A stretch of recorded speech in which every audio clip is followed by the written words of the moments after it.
balandi ya congolocolenews.com.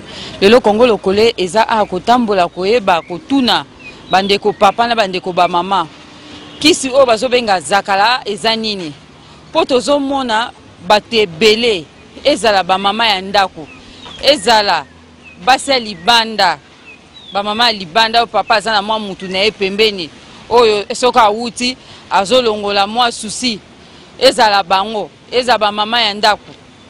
Ezala ba oyo baza soki wa peza ba misusu bazo uta poto bazo ya ana Kishasa bazo ya koluka zakala. Yango tozoke kotambola kotuna bandeko ba papa na ba mama zakala ezali nini? Toyoka bandeko. Mbote papa. Mbote mère. Okoko yeba zakala kisi oyo ba mama bakomi mikolo oyo kosalela ba papa. Papa moya bimalibande zate. Papa moi à gauche droite exact donc papa so aye aotaka maman donc maman danser ebi kisango yango la zakala rat ko expliquer biso so ke zanini to yo kaka papa na bacheli ezakala papa na bacheli ezakala ezanini kasi ba mère be ba comprendre que ba jeune fille ba dribbler ba père trop alors on ba côté système pour atigala kaka ye na père. C'est pour cela que bazakala na dama super adame moya bimalibande des attenants le baine bandel. Ezaka makasa ou bien ezaka mai ou bien ezaka nini? Bon, il paraît que pour ça qui sabato bandundu pour zakala za terme. Ba tabandundu ekolo nini bandundu za munene. Bon toyoka bayanzi bayaka nde basala zakala wana. Ezala la poussière boche na biloko babaloli nde sikoyo soko dame. Ukanga miti. Ukanga miti de mama sa salela yo. Bon. Ngana salate pour le timbelango mais o timbela onde nini? Pour l'âme d'esprit. Mais au basala ngo to yebi bazali.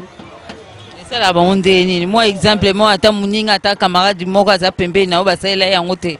Donc oto yeba biso peto zane kenge papa bobo aza pene kenge soki mama trésor a salelier mo eloko ale yepemba moko comprendre que non awa mama trésor a salinga mo eloko donc soki amoni banon na ye nyonso devant mama trésor mama comme oui vous comprendre donc ma be nyonso ya mona na palin comme bongo na ka ba bongo lengo ka akomo mona ngo bolamu faza le kenge pour makambo wana elaka na makambo belé comme matina niveau mususu otogela na mwasi mai donc komi wasu neloko koloba te wasu mais wana eza bolingo mon poko lambela mama okotoka pe mwasi mai eza bolingo eza ka foka zakala kaka bon bolingo eza moko me na banenge belé bolingo ya zakalara eza mususu bolingo ya éternel quoi amour éternel ezali pe mais la différence est quoi? Ezali penza. Yemo beno comprendre na ba massa ba mona non biso tout aidant na biso ba femme na biso mais na niveau te donc mona beno ma benio so po batu boza 10 na groupe mais 9 ba mona ma be wana yemo kolonzo tozo mona ka bolam on est comme fo bolingo merci papa eza mabeza malamu te eza malamu te ndeni eloko ezokanga mibali po mutabi mate ekozala malamu ndeni so papa zo vande o pembeni kasi eza malamu ebo eza mabe te po nanga eza mabe eza malamu te mabe po na nini na mwe kutelo nini na kokoloba te po eza kisi toyebi te so basale wana nini toyebi te me balobi ekangaka mibali ya bokoko bon na nasalela yango te mwa mpe nayeba yango eza te merci mama zakala mama nga kuna yebi na ngai yango te na yebi yango te babibino ba jeune donc mikolo bochike ya suba papa tante donc papa akomi banzela 10 mais yo ozomona ke papa komba banzela 10 obi téléphone zule ka zakala ono loba i etikala i zakala mama epana nga zakala aka ezaka nzambe nga na yebi te ke zakala o bachela mutu papa kangama wana vraiment nde na yebi yango te. Conseil ni opesa na ba oyo bakanga mibali bo bazotia bon bazakala. Conseil na ngeza ka ke batika zakala wana eza malamu te ba mipesa ka epa nzambe batika makama bakisi. Merci maman. En fait na yebi yango te mena yo kaka nazo yo ka ba effet nango.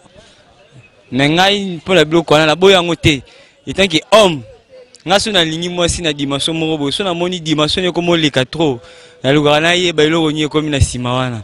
Est-ce que yo oyebaki atieli ozakala nakoyeba oyeba ndenge nini mpo soki nakomi kosesumete trop na makambo na ye na comprendre ke mo eloko moko boye eza normal ekomo clocher kati na nga. mais bolingo mo esengaka osoumettre pa mwasi mwasi azobela osaleli ye mwa makusa mwa nini omemi esalaka mpe bien mai okesukola ye est ce que wana ezaka azakala siko bango barevesa yango ndenge nini omona soki omona opposition ekoma makasi omona akomi kosimpose ate likambo eza logique aza kosimpose mpo ayebika sili asala ye bamakambo na ye donc obouge te sikoyo yo moozwa décision eza te azosala makambo wana sikoyo apati ya priere nde ocomprendre biloko wana ocomprendre ndenge nini soki osambela nzambe alakisa nzambe aza aveugle te ozalela na moninga oyo batiela ezakala a oyo omonaki no ya so mpenza emanipulaka bapapa oui na yoka lisolo ya ndeko moko boye biloko ezali kodéranger esaki ndenge nini yanoela biso mwa moke en tout cas alingai soki osenti famille te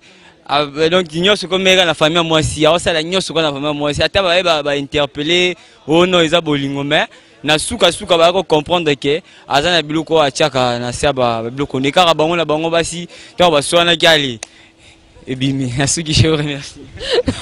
Définition fona yebana no zakala lango eza nini zakala balobi ezali kisi oyo bamama bazotiela bapapa papa moya bima libanda eza te moomona mwasi mosusu pembeni eza te do bando otaka mama oyo oza na ye ezala copine ezala mwasi ya ndaku do baotiaka bazakala bon oyo nyonso eza na aspect ya kisi eza bien te mpo baconséquence nango toyebi te oyo eza important mwasi akobatela mobali kaka na bizaleli atala oyo eza important ya kokipe libota na ye kolata ya mobali kolia nyonso eza essentiel mpona foyer na ye.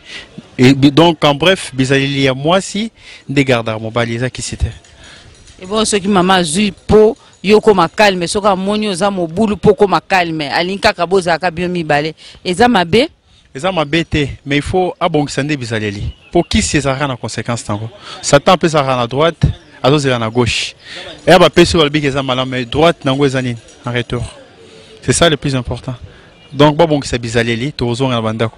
conseil nini opesa bamama oyo bazokende kotiela bapapa mwa eloko mpo papa moya bouge eza te moya tala libanda eza te mwasi nde nzambe bazonga na bonzambe babongisa bizaleli bapapa bakozonga me na kisi te. merci papa. Merci. tokomi na suka ya reportage na biso boyoki ndenge bapapa balobi na bamama balobi bon bamama mpo bandima yango eza mwa pasi mpo ndimaki ngai nasalela papa mwa eloko eza mwa pasi mais komona bango koloba balobi yo te papa okoki kotia papa na kisi te eza mabe zakala eza kisi mais bapapa bazondimaki bayebi yango yango soki batieli bango babujaka te oyo mwasi akoloba yango wana ekotikala donc eza malamu te nazosenga bandeko bamama oyebi papa alingaka mwasi na bizaleli na botosi soki oza na botosi na papa soki oza na makambo ya ngunu te gauche droite te soki oza na verité liboso ya papa eza malamu komona mpe papa kolinga yo mingi ke otiela ye eloko wana oyo baobenga zakala ebosiko mokolo oyo ekobeba mpo eloko nyonso ezalaka na ebandeli na suka ata yo mutu soki obotami suka nango okokufa eloko nyonso ezalaka na ebandeli na suka yo kozwa kisi otiela papa ozakala na biloko ya kolia mpo papa alingo mingi ebongo lobi nango sikoyo papa koyeba kisi mpe poli omoi te ke osala eloko te yango tozosenga bandeko bamama bino bato botiaka bapapa na kisi botika yango eza malamu te boluka nzambe bolinga amour ya solo bolingo oyo ya kotia mwa kisi na kati eza malamu te botika yango eza malamu te okomi komona papa donc yo okomi kolo ndako papa akomi mwana okomi komanipule papa oyo aza mobulu atalaka yo akomi komona extra mais sikoyo suka nango eza nini oyo aza na matoyi ya koyoka ayoka oyo aza mpe andimi ke non oyo mama Mariam alobi eza mabe asalela yango ye moko amona tolinga bapapa na bosolo nzambe ye moko bolingo ya nzambe ewumelaka oyo ya kisi ewumelaka te napesi merci pa bobo ministre ye moto azwi baimage oyo napesi merci na Patrick Nsala ye nde moto amonte yango napesi bambote ebele epai Gidi Bisengo ye nde motu aza coach na biso napesi bambota trop et pas Christian Disu number 1 pour la nité Flori ba le combo son à Londres na bosani yo te Paul Tuzizi napesi bambota trop apo bikala napesi mbota trop esikoza à Londres napesi mbote belé Boxini Kutusonga napesi mbote Philippe Kutusonga napesi mbote bino nyos bolandaka biso na www.congolocole-news.com na bosanité qui finit en Norvège. Picho Pacho asota likonko yo na bosani yo te talaka yo grand prêtre. Yo mo yebika ba système onde ezaka. Napesi mbote belé to mona na balasima na reportage mususu merci.